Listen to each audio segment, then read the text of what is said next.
Hello, ladies and gentlemen, welcome back along Simulation for the Nation here. You join me live on Chellington Valley as we are, well, we're walking down to the farm, the mega farm as we've christened this year. We're building something pretty big so far. You'll see that we're currently sitting with £190,000 in the bank. It's not a lot at all. Left the door open into the tractor shed. You can see it's 6:15 in the morning. No one else is here. No one else has arrived yet, which is good. Because it means they have a bit of a look around whilst everything's still in the shed. You would have seen we did a live stream yesterday where we got everything out of the shed as we were starting. We've got a few little bits and pieces we need to do today, so I thought we'd do it whilst it's nice and quiet and before some of the bits of equipment, such as the telehandlers, start to get used up and taken away there. We're going to come to the tractor shed in a minute, where there's a mountain of tractors, let me tell you. We saw the Eveo truck last time around. That's been a beautiful truck. We're starting to sell some wool pretty quickly. Got some more coming in there. That's coming through quickly because there's 150 sheep in here, and they are thriving at the moment now, which is fantastic to see. So we've increased that number. It's looking good, which is great. So they are producing wool at a fair rate, actually, which is kind of happy there. And then you'll notice that we did sell off about 10 pallets this yesterday because the price was about to start dropping down, so we'll probably have to sell some more today before we go on the roller coaster ride down there. So more is more when it comes to selling wool, as they say. Cattle wise, we've extended as well. We're now looking at, if we jump up to our cattle menu here, Chellington Valley we have 130 cows, and then beef cattle range with Valley Views 105 cows now, which is great. The feed and the water and all the kind of general daily maintenance is down a little bit, because they were last fed up last night, so they've got a little bit more to do. So we will get that one taken care of. But the main thing that we'll come to see today rests in this shed. So far, there are 22 tractors on this farm in total at the moment, and the majority of them lie in here. The only ones that are not in here right now belong to the... Let me get the light on. The only ones are the stock tractors, really. So they are all out and about. Most of them are on this yard. There's a couple of the smaller ones over on the up at Valley View as well, but for the most part they are here. So you can see there's a lot of horsepower here. Let's be honest, there is an awful lot of horsepower here, and look at the lineup of old fence that we're getting. It looks fantastic. I think you will agree. We've got 3 820s with hours range of between about 3 hours on there, which is actually the one on our far left. And then the two nearest there, two of the workhorses, we've got about 15 and a bit, and which is my tractor at 15. And then we've got Martin's here has around about 20 hours on there already, which is great. The two fence, one of those is brand new to us, has only the hours on it took me to get it from the store. The other one has a little bit more, about 4 or 5 hours. Some of the John Deeres have been some great workhorses. We've got 3 7530s, one there, and one parked rather frustratingly in the middle of a line of red tractors, but there it is. And they have one of them's got up to about 25 hours on there already, which is great to see. Another new to us John Deere 6M, that's a 145, very nice smart looking tractor. This one has the new Nokin tread tires on there, which look brilliant. Really does look nice. The absolute workhorse of the beast, the grandfather of the range, really, the 4955 John Deere. Paulus has been driving that one then. He has done a phenomenal job on it. It really has, it's a beaut. It really is a good old workhorse. This slugs along like nothing you'll see. But yes, that's a majority. That side, obviously we've got 2 4220 fast tracks, which are just fantastic as well. Really, really nice. One, a very nice metallic color as well. Beautiful. We come across more into our fleet range now. We've got 3 6615 tractors. They are used by anyone and anybody who needs them. Which is they are all in the Michelin tires there. We've got a 6616 which has the Nokins on there, another beautiful smart tractor, and then we've got a rarity. We have a case 175 CVX, and then a big massive 7718 as well there. So some really nice tractors amongst the fleet here, all of which get used at different levels and different rates there. But yeah, really, some of them are doing a lot more of the graft than others, but none quite so much as the herdsman's tractors around the corner that we're going to get to there. So as you can see, we've got 2, 4, 6, 8, 10, 12, 14, 16, 18 in here. And they form a bulk of the fleet. Around the corner though, Let's not forget we have two telehandlers. One is at this yard here, the Manitou we're going to jump into in a little bit. The other one is the John Deere 4500, which is up at the other yard. You can see we have one of our stock tractors down here. This is the F100. Pulls around the feeder or the straw chopper or whatever we need it on down here. That makes 19. And then there are two more Massies. Beautiful Massies at that one. We have our stocksman Luke has his tractor hidden around the corner here.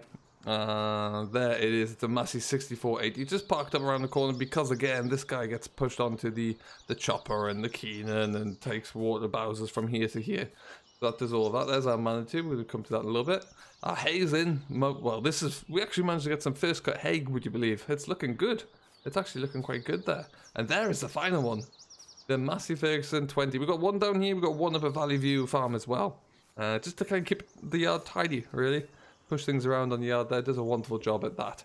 We're going to jump on into the Manitou though.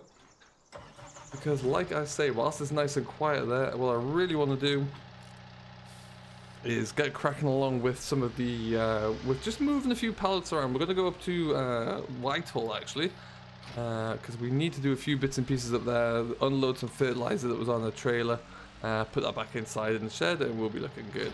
Before we do that, we may as well take advantage of the telehandler and move some wool as well. Because yeah, as you can see, this guy 21.7 hours on there. We've only been going for about 3 days. It's got a colossal, about 3 days. A colossal amount of work on it, so it's really fantastic to see. And long may that continue as well. The other John Deere telehandler's got a lot of hours, not quite as many because it's up at the other yard, so it doesn't get used quite so much. This one typically gets pulled into a lot of other jobs, such as carton bales, for example, but yeah, it's looking good. It's looking good. This one is going to have a lot of hours on by the time we finish. I have no doubt about that. Oh, we don't want to move that one. I want to move this one, Sim. There you go. We have finished up drilling. We're in late spring now. We had quite a frantic day of drilling just the other day, where we managed to get all of our acreage done. It was touch and go as to whether or not we would at one point, truth be told, there, but we were able to, which is fantastic. So hopefully we'll reap the benefits of that back into the back end of the year. Originally, we were thinking of maybe rotating a few tractors out this autumn, but we're gonna have to wait to see some more money coming through from the business, so we'll have to hold on to that one because, well, as you can see, we can't really afford much more in the way of tractors at the moment, so we'll just have to see how we go. Now, all I need from you, pallet, is to just, that'll do. Throw that one up there, happy days. We've got a bulker as well, so we can start to use that for some haulage. There's a couple of contracts starting to come through as well. We've got one grass baling, or silage baling under our belt. And there's another one that we're going to get stuck into this morning. I do note that the weather's going to turn particularly bad, so we'll have to get the team out as soon as they can this morning to get cracking with that one. Because yeah, that is where we need to get, where we'll really be able to pay off some debts that way, I think. Back we come, back we come, back we come. Excellent. I don't want to rock this one up too much, so we'll just take it around like that.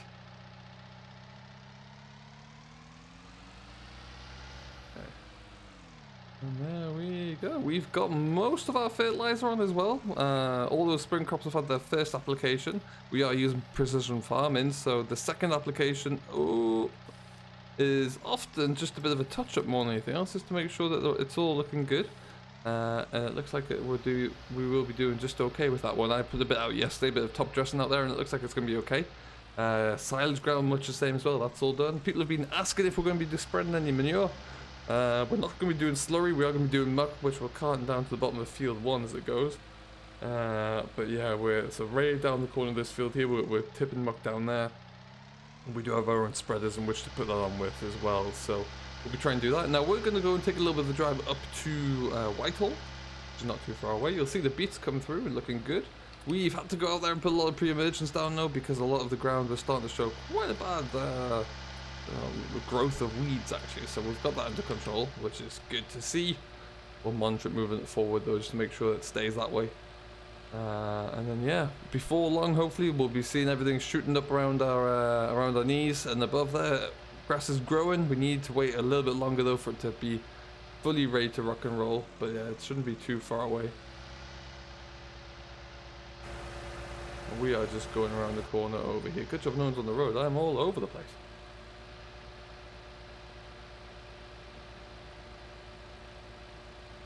We are coming up into here now.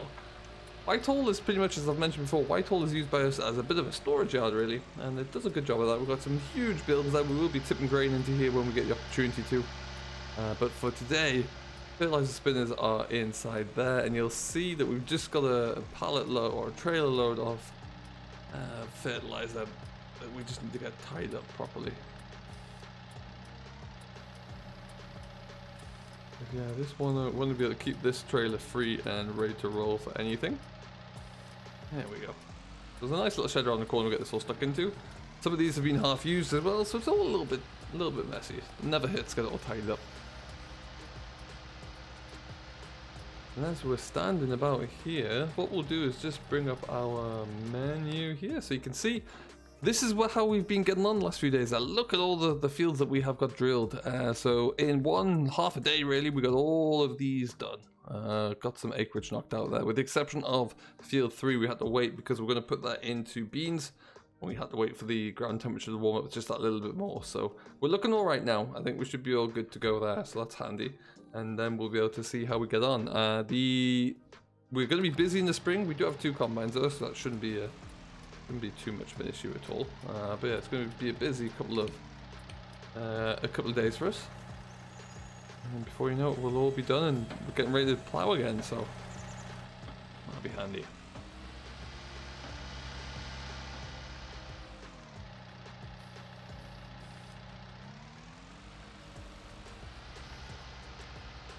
Okie dokie, that's a 1 in. Back we come. Okay. Yeah, that's pretty much all we're doing today. A lot of our work is done. It's a lot of kind of standing around watching things grow and then feeding the cattle at the end of the day there. But we're plowing along, making sure everything's done there. Our time to shine is going to be really when a lot more of the forage contracts come through, which we're really going to try and take advantage of where possible. And we're kind of geared up, ready to do that. Truth be told, that we've got everything we need. So that should be good. I'm hoping that we can really start to put some money back into the bank, because that's what we need to really do. Cattle aren't making us that much at the moment there. They typically don't from a dairy perspective to begin with.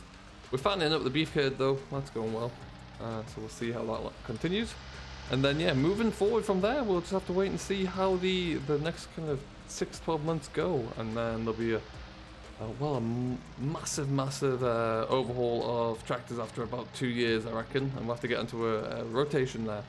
But to have crept up to 22 tractors all in so far is pretty cool, and it's testament to how we've been setting ourselves up really. Come on, these things just take forever to get off. There we go.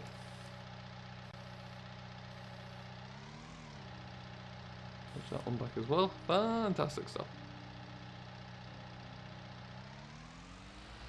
I hope you all do very, very well. Do let me know down below what you're working on, how it's going as always there. I'd love to find out, love to see how you're all getting along. Let me know how you find this series is going. Obviously with Chellington Valley there is a few issues with the oxygen David is working on, so hopefully we'll see some return to that very soon. At the moment he's just working away as quickly as he can on it. But yeah, the best, a lot of people are still asking what's going to be happening with it. The best advice I can give at the moment is just hang on to keep an eye on Oxygen David's Facebook page, because when he knows, he will post a suitable update there. I am sure of it. So we'll have to wait and see. For those of you who do still have the map for PC, I hope you are enjoying it. Console players, I know it's very frustrating. Hopefully it will be arriving sooner rather than later. I know nothing further than that, but in the meantime, as long as you're able to enjoy this series, I hope that does bring you some respite there, and let me know if there's anything you'd like to see, any new direction we'll take. We'll put it towards the committee and we'll see how it looks and see if we can add that in to our plans and see how that growth looks really, I think. Because yeah, we've got to be careful right now. We don't have too much money. We need to stop buying cattle. I've been upgrading that herd quite a lot because I want to really invest in them now so we can get the most out of them in like a year or two, so we'll have to wait and see about that. Push you forward to that. Wonderful. Okie dokie then, around we go.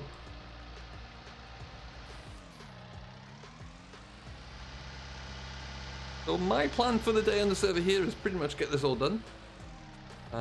Get this all taken care of, tie this up, take the bale trailer back down so the guys can use it when we go out to do any silage contracts coming through, of which, like I say, we have one at the moment, but we'll see if any more do arrive. And if they do, then we'll be ready to strike on it.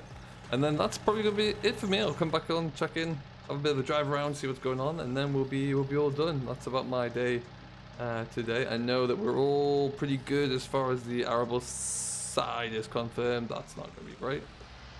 One way to empty the trailer. Oh yeah. So we'll have to get that one all sorted out, and then yeah, we'll see how it goes from there. But ultimately, I'm just going to finish this off in the sunshine. I hope you have enjoyed it. I just wanted to bring you for a bit of a ride as far as the progression with the fleet goes. Really, the number of tractors that we have there. I do love going into that shed and seeing them all lined up there. It's absolutely glorious. And let me know as well which one out of that whole fleet is your favorite. Which models are your preferred models there. Everyone's got their favorite options there. Mine is actually probably going to surprise you all a little bit, but it's going well. And before we go too much further, because I know some of you may not have seen it, we're going to have a quick look inside the shed that's holding the combines and just show you those as well. My original aim was to go for elections. We don't have the class DLC on here, so obviously we couldn't, but we will be keeping hold of these at the moment. They're tucked away for the winter in here right now, but there are our John Deeres. We've got two John Deeres. These are the, like I say, the T560Is times 2. And the original aim was to continue to use those and then eventually, you know, maybe expand, trade these in, go bigger. But our fields are varying different sizes. As you'll see around here, we've got fairly big ones, massive ones, fairly big ones around here. But then as we get down here, get a little bit smaller, so we're probably going to be better off to keep that kind of size. 7.5 meter headers, so it's still big enough to get through those fields quickly, small enough to get into the fields. We might find, I think it'd be a good idea to keep those, and if we do ever get need another combine or a bigger combine, let's just go a third one of those, or similar size. But we will see how that goes. Now, that's a long way away for now though, so all we can do is keep working and then save up and see where we go. But for now, I'm going to continue just to do this and get this telehandler back to the yard before Luke the stockman arrives and this day gets cracking. So until our next live stream, we will see you next time. Thank you ever so much for watching. This has been Simulation for the Nation with the last of the 3 updates for this week. I hope you have enjoyed them all, and we will see you next time. Until then, have yourself a good day, folks. Enjoy what you're doing, and we'll see you later.